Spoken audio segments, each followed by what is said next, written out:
Khamzat Chimaev still has no idea what's wrong with him. If you remember, he got extremely ill before his fight with Robert Whittaker back in June, and with Chimaev vs Whittaker finally taking place this weekend, it still remains a major concern for Chimaev as to what caused the illness and why he was the only one out of his entire team to get it. He was hospitalized when his symptoms got even worse. When recalling what happened, Khamzat had this to say: "We was in training camp, the first month was very good. The last 3 weeks, my immunity went down. I don't know what happened, all of the guys ate the same food, but only me got sick. I was in the hospital for a couple of days, I came out and started training again, and the same shit happened again. The doctor said to me, you just need to be off from the gym and not training, not doing nothing. I went home to the mountains." Hopefully Chimaev can make it to the cage this time ready and healthy. However, his opponent and former middleweight champion Robert Whittaker is confident he will destroy Chimaev's perfect undefeated record. While Whittaker is on his journey to become a two-time middleweight world champion, he first must do what no one else has been able to do in the past: beat Khamzat Chimaev. During an interview, he says, "I've left no stone unturned, and I've trained my heart out for this. I'm going to get in there. I've got 25 minutes with him. I am looking to try and take his head off for the entire 25 minutes, but I've addressed every skill set for this fight. As soon as he steps inside that octagon with me, he's in deep waters. He's already in the waters that I want him to be in." And with UFC 308 taking place in Saudi Arabia, Khamzat Chimaev will be the crowd favorite. Whittaker's response to this was, "I'm in there to do a job. I'm in there to try and put him away, to bury Chimaev, so I'll work on winning the crowd over after that." And Tom Aspinall gave his opinion on Francis Ngannou's opponent before the brutal beatdown even took place, and he believes Ngannou will have an easy run in the PFL. I have a lot of respect for Francis, and I really appreciate his story, but it's hard to debate right now.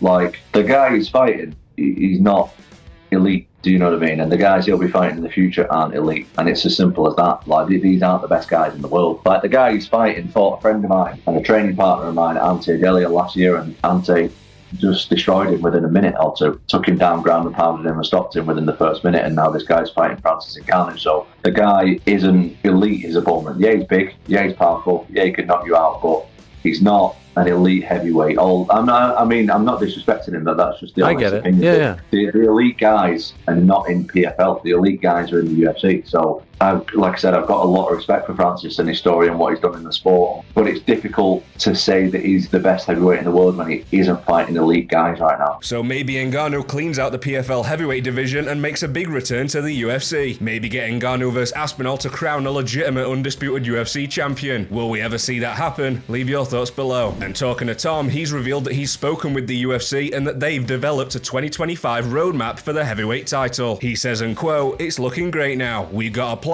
Before we were just kind of guessing and feeling what's going to happen next. But now me and the UFC have spoken at length and we've come to a 2025 roadmap of what's going to happen with the heavyweight title, and it's going to be exciting. Could this mean a potential Jones vs Aspinall fight is in our future? One could hope." Sean Strickland announces that his desired rematch with the current middleweight champion is happening. He shared in his Instagram story, "It's happening. Location and date not confirmed." Belal Muhammad is fighting December 7th in the main event in Las Vegas, defending his title against the boogeyman of the division, Shavkat Rakhmonov. Now, providing he gets through Shavkat, Belal wants to be as active as Alex Pereira during 2025. And then for 2025, I'm trying to get on that Alex Pereira schedule, right? If it wasn't for him, I would probably be on that Fighter of the Year ballot for the guys that I'm being and the route that I'm taking.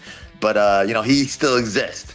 But, yeah, next year for myself is just like staying busy. I think after Shavkat, some of these other guys have to fight each other, right? Some of these guys have to compete, and we're gonna see more of a clearer road of what a number one contender is in the division. And I think it's gonna get the guys going more now that I'm busy. It's gonna make them want to get busier, and I think we're gonna see who's the next ones up, and I'm excited to see it. Speaking of Pereira, he's been labelled by most as this year's Fighter of the Year. While Max Holloway agrees with this prediction, he fights Topuria this weekend at UFC 308, and with another performance like the Gaethje fight, he could be a real contender for that award. Max speaks on this and then reveals something he did to prepare for Gaethje he's also doing again to get ready for Topuria. You're coming off an unbelievable win over Justin Gaethje, and I guess you have a fight here where you can regain your championship, and you do that, and you're going to be in running for Fighter of the Year this year. You and Alex Pereira wins over Gaethje and Ilia Topuria put you right at the top of the heap, I would think. I mean, I don't know, man. I don't know if they'll do that. The way Alex took fights.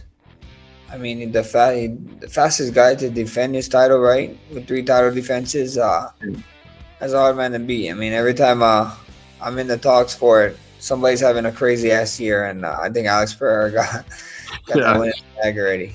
What, from your standpoint, do you still limit the amount of sparring that you do? Yeah, I'm not sparring. We spar. I move, like I said.